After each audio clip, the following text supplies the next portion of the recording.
বানর ও কুমিরের বুদ্ধির লড়াই। পাত্রপাত্রী। বানর, কুমির, কুমিরের স্ত্রী। এক নদীর ধারে একটা বড় গাছে বাস করত এক বুদ্ধিমান বানর। সে প্রতিদিন মিষ্টি ফল খেয়ে আনন্দে থাকত। বানর গাছে বসে গান গাইছে।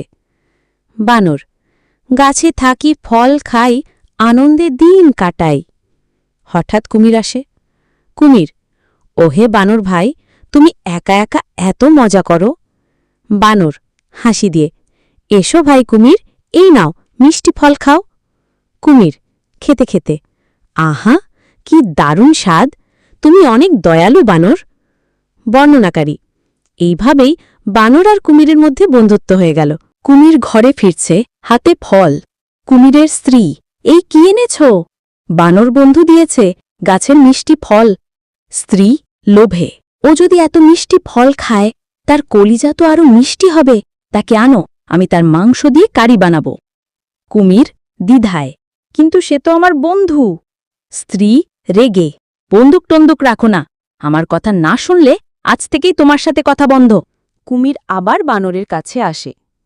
কুমির, বানর ভাই, চলো না আমার বাড়িতে, আজ তোমাকে ভোজ খাওয়াবো। বানর, বাহ, আজ তো মজা হবে।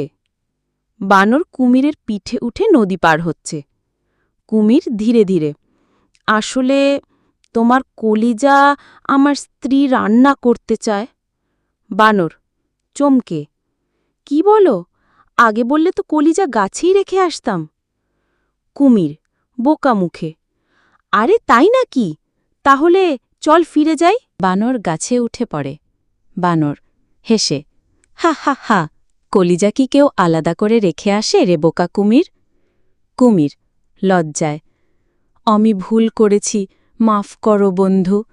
বানর, বন্ধুতা মানে বিশ্বাস, সেটা একবার ভেঙে গেলে আর জোড়া লাগে না, যাও আর কখনো কাউকে ঠকিও না।